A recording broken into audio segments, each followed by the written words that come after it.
If you're center mid and you're trying to play D1 soccer, I'm going to show you exactly how you can improve, continue training, and continue developing more than all your teammates. In fact, during season, when you have more homework, you're traveling, you have team training, you have games, then they would normally improve over an off season. Okay, I'm going to give you the whole blueprint that I took from what I give my guys inside my private mentorship program for high school center mids. So take some notes, enjoy. Let me know if you have any questions. Shoot me a message on Instagram. This is how you're going to improve more in season than most players do in the summer, because you're probably getting to that time of the year where you are one of the best players, you already have college interests, and it's getting stressful into the recruiting period, but you understand that you can't afford to not continue developing even when things get busy. You've got more homework, got AP classes, you've got to meet new friends, get organized, you've got to travel to team training and games. I know how it is, okay? And I went through that. I'm going to teach you in this video how to make the most out of continuing to train in season. And if we haven't met yet, this is me in high school, my junior year, with 0 offers and some interest, but not really the D1 offers that I wanted yet. And then this is me when I committed and then playing, starting as a freshman at Winthrop University, my first D1. And then this is me transferring to the College of Charleston, where I became a captain. I finished my career with 5,000 minutes played as a center mid, which was cool. But now taking all of the lessons and the mistakes and things that I wish someone could just shake me and tell me this when I was in high school on my way to playing college, so I could have gone way further. And so now coach center mids all across the country through a fully remote program, which is sick. So in this video, I'm going to give you some things that you probably haven't heard before unless you've been checking out my stuff for a while. But I'm going to go more in depth on things that I've said in the past, even on my channel. So what you've been getting wrong about in-season training, and then I'm going to give you like the literal methods that I give to my center mids in my private mentorship group, like I talked about. And it all comes down to this cycle. And you can see there's 3 parts to this. It's not letting me zoom out, but we've got how to actually get sessions in, training sessions in, without just killing your legs.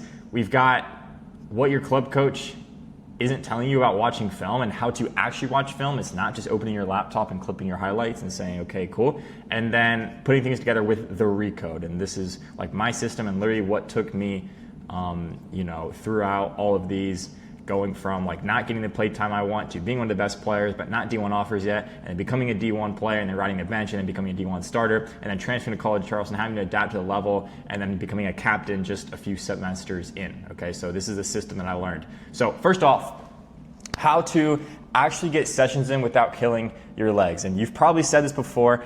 I've said this before. All of my center mids that are in school right now are thinking this as well, and I'm hammering this home to them, what I'm about to share to you. But we say things like, oh, I can't train as much in season since I have school, games, travel, and team training started. So first of all, we need to reframe our mindset before I even talk about like how to do this, but we need to reframe our mindset, okay? Everyone is busy. Okay, I have a community of 20 athletes right now. Everyone is getting back into school. Everybody's getting back into team training. I know I think MLSNext starts a little bit later, but everyone's kind of getting back into the rhythm, and we don't have that luxury of summer where you can wake up whatever time you want. You can go out to the fields and spend 3 hours there. You can hang out with your boys, and then you can go back out to lift, and then you can go out to the fields and get 2-touch in. You know what I mean? You can do all these things. Now you don't have that luxury. So it can be very, very easy, and you're probably wondering what the Mario Kart here is, but it can be very, very easy to get emotional and be like frustrated that we don't have the same time or like low stress that we did over summer since school's starting, and it's like, oh, we were in such a good routine, we were grinding, whatever. But you need to reframe your mindset, or else you're just going to fall behind this season. Because, by the way, everybody that you're going to be competing with at the college level is getting better. It's just how far ahead and how quick you can get better that matters, or else you might be riding the bench when you first get to your D1, like I did at first, okay? But luckily I had this system, so I got back. But understand that this is a competition, okay? So reframe your mindset. Every single guy has school, and I have this picture here because one of the best ways I can describe it is like, it's almost like everybody, you might laugh at this, like everybody just got lightninged, or like whatever. If you I don't know, I forget like exactly all the power-ups, but like in Mario Kart, like everyone got lightning. Like the whole field, the whole race, all the players,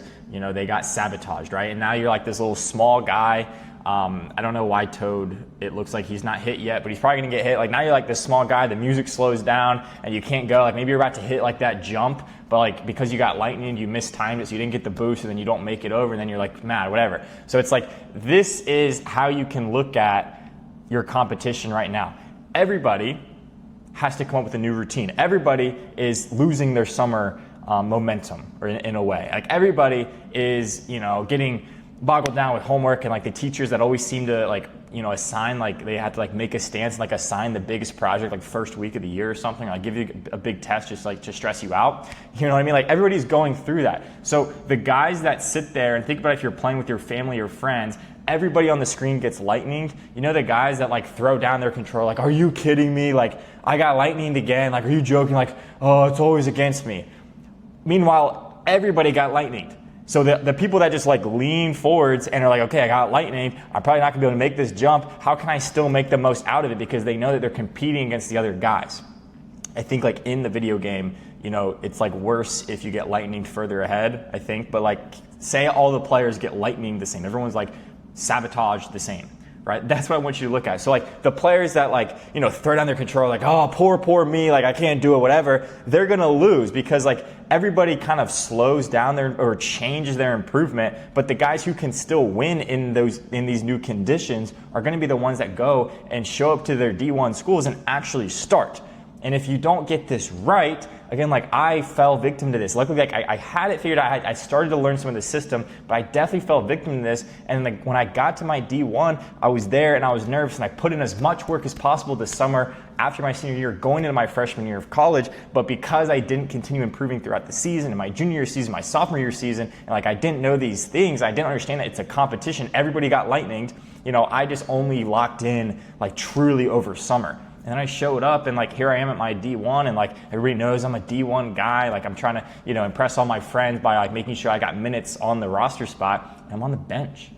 And it's another story like how I got out of that and I got starting again. Actually, like I learned this system because it was in season. I went from the bench to starting, but like it's because I didn't get this right. So you don't want that to be you. Understand that it's like think about Mario Kart. Think about Mario Kart, and you're getting lightninged. So it's like if you just feel bad for yourself and you're so busy, then you're gonna lose. Because it's not about perfect conditions, it's about who can win in the current conditions. And if you need me to tell you one more time, I have 20 guys, everybody's busy.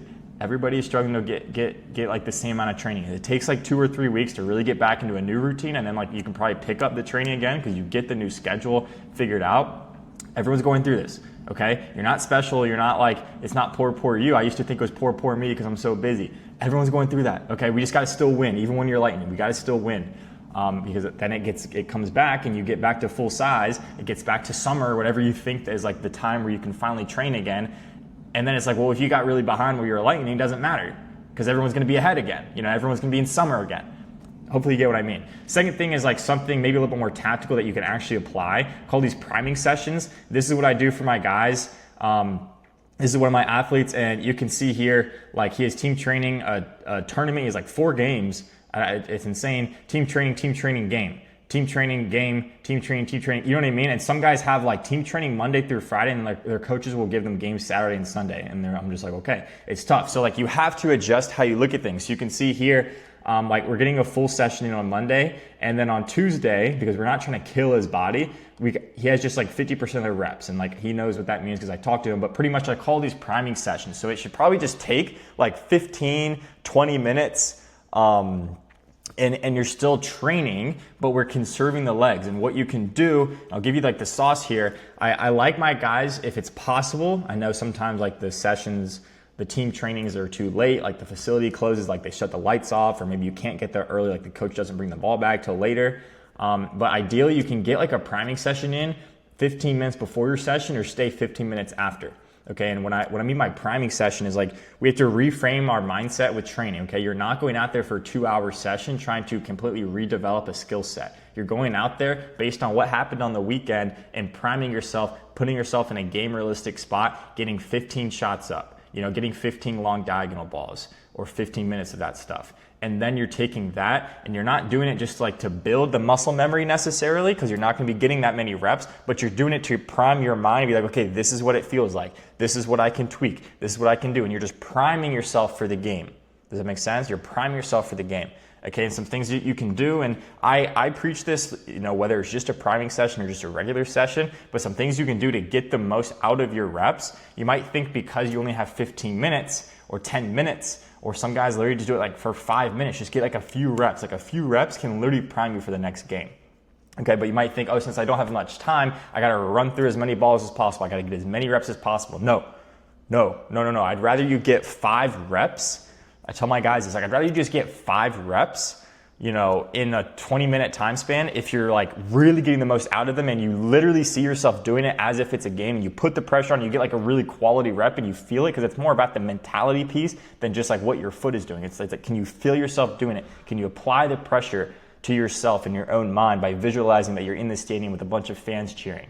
Like that's what will actually make these reps quality. So walk between your reps, finish your rep, walk back, take a deep breath, put your foot on the ball, see the game. The next thing you do is before you start the rep, visualize, And visualize is not just like sitting there with your eyes closed, like seeing yourself being perfect. I mean, visualize, my God, the cones as defenders. See your teammate out there that you're faking the pass to maybe. Like feel like the fans and like do it like on the part of the field that you would do it in a game.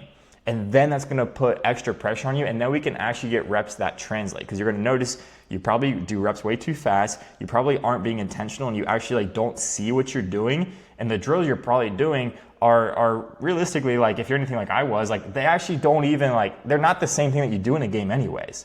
Like in a game, you're probably not doing a step over and then like, I don't know, like hitting a grass cutter. Like I have some guys do that, but like you probably get what I mean. Like I used to do drills that like I wasn't ever like weaving through and like doing that. Like some like ball mastery can help. It can help your touch for a little bit, but we got to do like the actual reps. Like I used to work with all positions before I was just working with center mids. It was like, okay, if we're a right winger, let's hit crosses. If you're a 6, let's hit a long diag to the left winger. See what I mean? So that's what visualize actually means. And then I spoke about this, just quality. Focus on quality. Get 5 really good reps. I'll tell you a really quick story. It was my senior year of college. Actually, we played against Duke, and like I missed some long diagonal balls. I think wasn't feeling good. Looked at the film. Was like, okay, I messed that up. Took 5 minutes after one team training session just to hit some diags. Okay, and something clicked. I kind of had a moment where I had a good rep, and I kind of like let go at a certain time. Like I just stopped thinking, and then I hit a really good rep. And I was like, oh my God, okay, that worked. And then I did it again, and then I did it again. I only got like 3 or 4 reps, but that was all I needed. I was like, okay, like this is what I need. It was like a mental reminder. Okay, I need to let go before I hit the diag. Okay, that's what a priming session can do, because then the next day, like that was at match day -1. The next day during the game, I hit those diags because I had that like prime the day before. I didn't train for 2 hours hitting diags. I trained for 5 minutes, but I got myself primed and I reminded myself what worked. Okay, so that's why these are so helpful. Okay, so that's training and priming sessions. Second thing is actually watching film. And it's not your club coach's fault. He's not like a bad guy. My club coaches and high school coaches just they don't have time. Like they're not necessarily like obsessed with your individual development. Okay, a lot of players don't have the luxury of that. Okay, but this is like what a lot of guys don't even know about watching film. And you're definitely not getting taught, I would say. So you've probably been told to like just like the VO link gets out, like the Taka film goes out, and it's just like, okay, look for mistakes and see what you could do better. Okay, sweet. So like that doesn't actually work, right? And the reason why that doesn't work is because like, first of all, you're probably focused on way too many things. You first of all don't even have like a plan for yourself. Like you might not even have like a player development goal for your own season. Like I know for me, like I would be so excited to get into season after summer, and then I would just like watch Busquets play one day, I'd watch my teammate play the next, I'd be inspired by an opponent the next. Maybe like somebody told me like I should try to do this more. And then every single week I'm focusing on something new and I'm learning something new. And if I'm trying to fill up 20 cups at once, none of them get filled. Okay, none of them get filled. And like that's the problem, is like that's why you can be good at everything but great at nothing. And that's why D1 coaches will pick the guy who works less than you, isn't as talented as you, but he has something special, right? While you're like the pass first guy and you don't get recruited. You know what I mean? Like that was me. Like I went through that. So some things you can do when you watch your film, have only like, I'm not joking, have 1 to 2 focuses for the month. Beforehand, you're probably going to want to sit down, really assess your game, really understand like what am I struggling with, what do I need to get better at, and then we can start to actually focus on the film, but have only 1 to 2 focuses for the month. You can see this is, I think that it's that same schedule I showed you from one of my guys, but like we're doing film, like he has it on his off days every Sunday. Usually I don't recommend doing it on off days because we want to disconnect from the game. For him, it's what worked. So every single day when he's doing his film, he's sending in his film and I'm giving him the analysis on it, we're focusing on just one thing. For him, it's like, can we drive forwards and go fast at guys? And can we drive forwards at guys' chests? I actually just sent him like a film analysis on this. Okay, so like we're just gonna focus on that. And if he like switches positions or like if he like something changes or like he can't do it anymore, like whatever, like of course like, you can switch your focuses. But like you have to be disciplined and focus on just 1 or 2 things, because if not, then you go a whole season without improving and you're just reacting to each game. You're just reacting to every single game. But when you have just 1 to 2 focuses and it starts with like top down, like really understanding like what's going on in your game, actually looking at your film, actually doing the thing that you don't want to do and taking notes and like seeing like what you're good at, what you're not as good at, like almost like it's FIFA, like analyze yourself. You know what I mean? Analyze yourself. Like this is the thing that is the start for everything. And once you analyze yourself and you understand what focuses you need, then you can focus on those things. And don't change them. Don't change. When you're watching film as well, I encourage guys, put yourself in his shoes. Put yourself in his shoes, like your shoes, I guess. So like this is one of my athletes, Graham, and it's like for him, I don't remember exactly what we were talking about here, but like if he's like this player in this circle, it's like, I think we were talking about like him dropping down to this X, that way he can face forwards and then like hit this like diagonal ball. But it's like, it's really easy when you're watching film. It's like FIFA again, I'm referencing FIFA a lot. It's really easy when you're watching film to like just say, okay, I should have done this, I should have done this, I should have done this.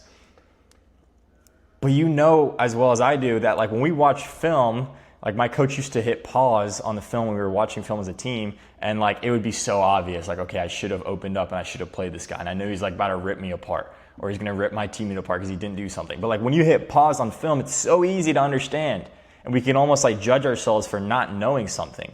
When in reality, like we can't just, it's not that easy. Like, we had to connect what we see on the laptop to us in game. So like what I would tell Graham is like, okay, yes, I'm saying like we should probably move here, and he sees it and he understands logically, okay, yes, because if my teammate's here and I can be here, then I can open up and play out. But like before you move on from that clip, actually put yourself, just like the training where we put ourselves in a game realistic situation with the stadium, with the fans, with the crowd, with like the teammate that's, you know, whatever, like not listening, or like the opponent that's trash talking, put ourselves in the game right here. So, okay, like I'll have Graham like, okay, look, really think about like, okay, like what are you thinking right now? And he's like, okay, well, like I'm seeing like, I'm just seeing like my teammate here. And it's like, okay, like do you have defenders? He's like, yeah, like, but I didn't really check my shoulder, it looks like. And like, if I was here, like, I'd be a little bit worried, like, if there's a guy in my back or not. Okay. So like, then what would you do? Like, how would we drop down? He's like, okay, like, well, I would have to scan first, and then I have to open my body shape. And he's like, okay, like, pause. Like, how does that actually feel? Like, are you actually doing that? Like think about you actually doing it in a game, not just like I should do it, like we're observing, but like be in it. Like be there and like plant yourself. Like I'm pointing, like you can see it on the camera, like be like on the field. Okay, and then like we can kind of get over that discomfort, because it's probably not that easy. We're probably going to be like afraid of getting pressed. We're probably going to have this like resistance to turning out because like we want to play safe. Like that's when you can actually start to break down these mental barriers, when you put yourself on the field. When you put yourself in your cleats and you actually know, like, what am I afraid of? Like, what mistakes am I trying to avoid? What was my thought process here? Like, where are the defenders around me? Like, what am I aware of with the defenders? Because if I just tell you to drop in, but in the moment you didn't scan and you're scared to get on the ball because you think you're getting pressed, but you're not really getting pressed, then we're just solving the wrong problem. We should really just be focusing on like, hey, like we need to scan more so you know that you have time. You see what I mean? I know I kind of went in a lot of circles there, but the main idea, yes, put yourself in your own shoes when you watch back, okay? Last thing is just mental reps. Only spend a minute on this. Don't say something like, I need to turn to the other side here. It doesn't do anything for you. Say something like, I can turn, if you're taking notes or you're watching this with somebody, I can turn to the other side of the field with my open body shape. My right hip should be facing the rep, and then I should backpedal as I receive.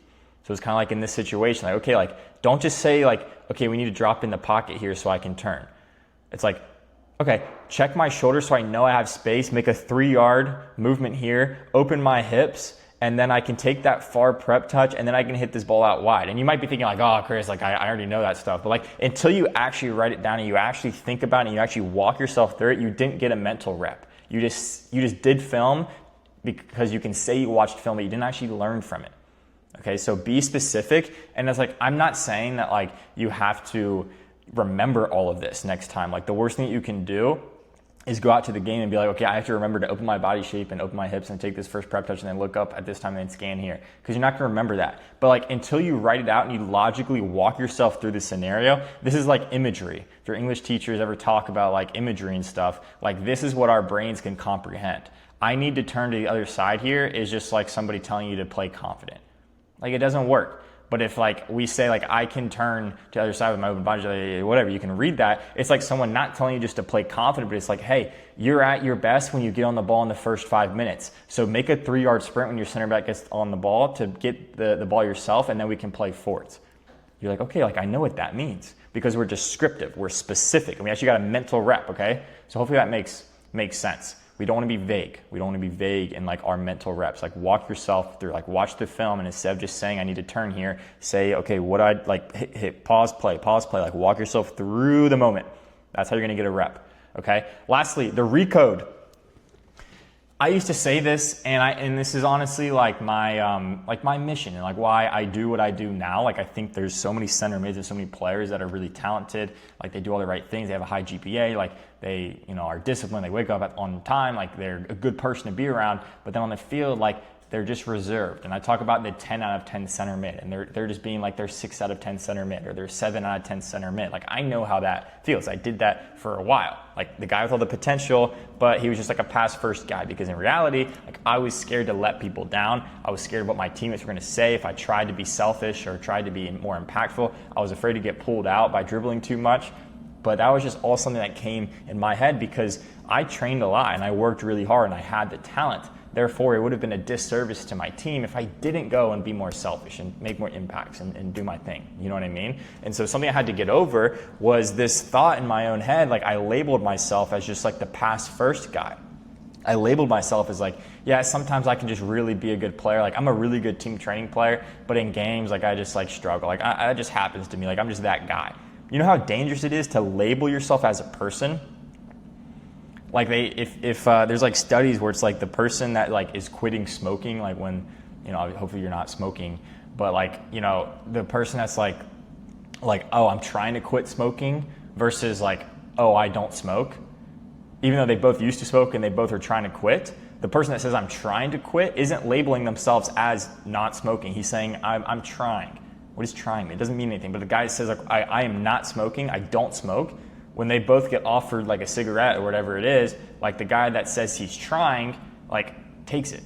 But the guy that labels himself and says, no, like, that's not who I am, he doesn't take it, right? So that's kind of like a positive example, but you can see that the same thing works as a negative example. If you label yourself as just like, okay, this is just how I am, I'm just like an inconsistent guy. Maybe you were like, around teammates or friends, or you were raised in a way where it's just like, okay, I'm just like not like that guy, but you want to be that guy, and you have to be that guy. Not a terrible teammate, but you had to be your 10 out of 10 and actually express yourself to go and get seen at the highest level. Like, you can just be stuck in misalignment because you've labeled yourself the safe player in your own mind, and you're telling yourself a story that doesn't have to be true, and it can't be true if you want to go and can be at the highest level. You can't just be constantly the nice guy and constantly just passing backwards, because then no one's getting your best. You train way too much not to be playing forwards. You train way too much not to be the guy and walk off the field knowing that you were the man and having coaches email you. You know what I mean? If you don't train, you don't put the work in, you don't do the right things, or like you're not even like remotely talented, then don't listen to what I'm saying. But we're 23 minutes in here, so hopefully you are a talented player and like you work hard for this. Okay, you work hard for this, so don't label yourself as like, okay, I'm just not the type of guy to stand out. However, what you can do, label yourself, or not label, but like remind yourself the mind is a muscle. If you can improve your juggling, if you can go from 10 juggles as a kid to 1,000 juggles now, or however many juggles you can get now, if you can count that high, like if you can improve one thing, you can improve everything. I fully believe this. And it's like, I'll talk about this later, like what's the alternative? like just not, like don't believe that you can change and then just be stuck the same person for the rest of your life, it's like my worst fear, right? So you might as well believe it. You might as well believe it. The mind is a muscle. You can 100% change your identity. Some things you can do is, first of all, connect your training and film with the golden rule.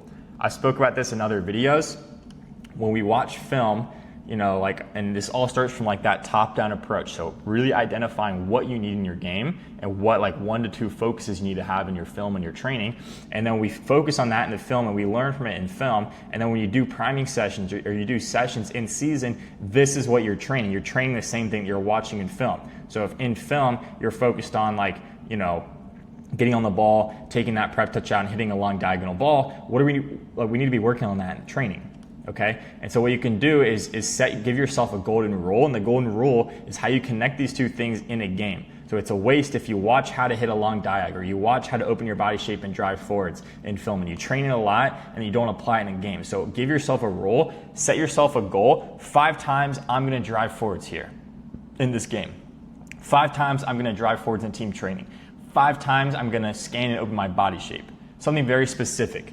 Okay. And then you're just playing the inner game. Everyone else is worried about their coach's opinions, if they played good, if they scored their stats, and you're just focused on your golden rule because you have trust in that bigger development plan. You know, if you just improve driving forwards, if you just improve scanning better, if you just improve keeping your chest high when you make a mistake. I don't know exactly, it's a little bit different. You can't really apply that as much to the film and training. I guess you could. You can miss the shot and keep your head up. But it's like, you see what I mean? Like you can have these mini goals and just have 1, maybe 2 mini goals, golden rules for you to focus on. And that's how we actually implement things. And that's going to be hard, right? For me, what I trained, what I saw in the film when I was in high school was me getting on the half turn, driving forwards at a center back. This is when I played 10, doing a little separation move and shooting. But everything in my mind wanted me just to go back to being the guy who got on the ball and moved it as fast as possible. Made a good pass, but just played it backwards, right? So it was hard, and I would be like, okay, 5 times this scrimmage, I'm gonna do this. 5 times this game, I'm gonna do this. Especially the games, it's hard. But until you can get over the flinch, which is that feeling of right before you get into a cold shower, that feeling it's just okay, whatever, I'm screw it, and you just jump in. You have to do that 5 times every game. The 3rd and the 4th and the 5th are going to be easier than the 1st and the 2nd, but you have to do that every game, every team training session, every scrimmage, every single day. Every single day you have to do that. You have to get over the flinch. Or else the work that you're doing, you can tell yourself, yeah, I'm really good when I drive forwards and I go at pace and I hit long diags and I make impacts. And you can train those things, but until you actually do it in games, you get over the flinch, you get over the fear that your mind is putting on you because your mind doesn't want you to make mistakes. Your mind doesn't want you to mess up. Your mind just wants you to be average. Right? But until you get over the flinch, it's never going to happen. It's never going to actually, get ingrained in your identity. You're never going to recode yourself. Okay, so the flinch is that idea. So when you set that goal for yourself, set that goal for the player that you want to be, and then you have to get over it with the flinch. You have to understand it feels like you're getting into a cold shower every time. The ball gets to your foot, you look forwards, you have that hesitation, your heart drops a little bit because you're so used to just playing backwards. You're so used to maybe if the ball goes out, overthinking and just avoiding mistakes. Whatever the thing is that you have to overcome, you have to overcome it. And it's hard, this is the part about the mental game that a lot of guys don't speak about. It's hard, it's non-linear. You feel good one day and you don't feel good the next. As long as you get over the flinch every single day, that you're in the right direction. As long as the flinch is the right thing. If your flinch is to hit 5 own goals, then you know what I mean? It won't be great. Pushing through resistance to your new identity is how we really wrap this together. Kind of goes hand in hand, with everything else I talked about. So as you start to be more of an impact player, as you start to be more of a quote selfish player, even though your selfish version is probably the version that your teammates have been missing the most because you're going to be more free, have more fun, make more impacts, and help the team more instead of just going backwards or playing sideways, right? As you start to push into this new identity, you start to reframe yourself. And this isn't just soccer, by the way. This is life as well. If you want to be a 10 out of 10 center mid, you have to be a 10 out of 10 center mid in regular life.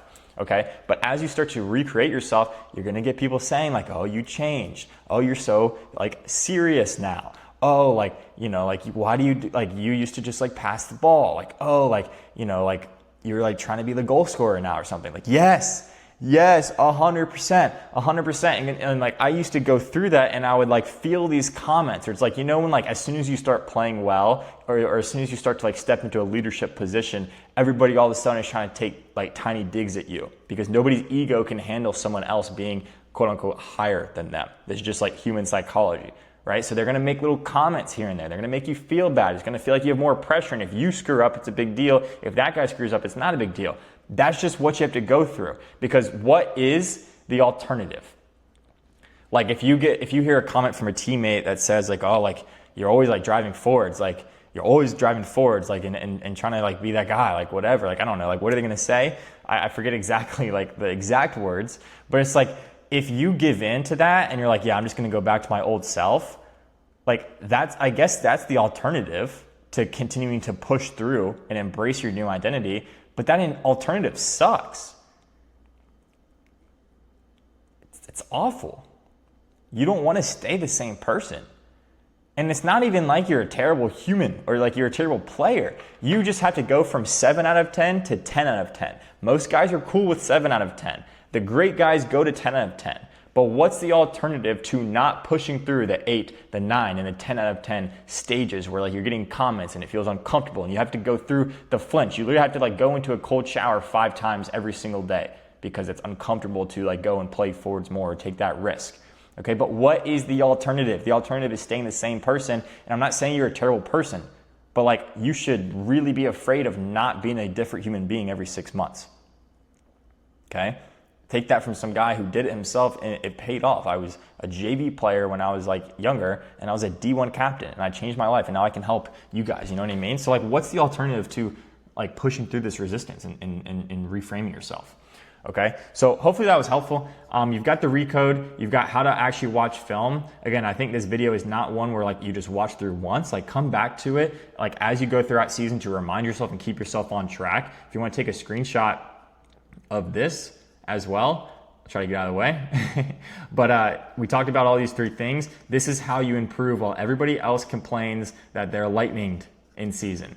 You know what I mean? They're lightninged in season. This is how you continue to improve, and you use being in season to your benefit, okay? This is just some of my guys that I've worked with to do this. So if you made it to this part of the video, and we talked about things like the flinch and your golden rule and that top-down training approach and making sure you're focusing on the right things, how to watch film. Like if you want help with all of that, you're a center mid, you're serious, and you're not gonna like waste my time. Like of course ask me questions, but like if you're not serious, you don't do the right things, you don't have a good GPA, you don't actually want to go and play at the college level, and you don't like put in the work, I can't really help you. But if you are serious about it, then apply to work with me. It's the first link in the description, and I'll reach out to you personally with a few questions just to make sure that you would be a good fit for the program, and then we can chat about next steps and how this works. But you can also check out, like, these are some of my guys, and I've gotten some of the best results with my guys while they're in season, while everybody else complains about being so busy. You know what I mean? So that's why it's such an exciting time of the year. So yeah, shoot me a message on Instagram if you have any questions about like anything I talked about here, and make sure to follow me on there. I chat about just center mid stuff. This is all I do every single day. So yeah, if you want to work with me one-on-one, apply to that link below and I'll reach out, see if you're a good fit. If not, stay tuned. I'll catch you soon.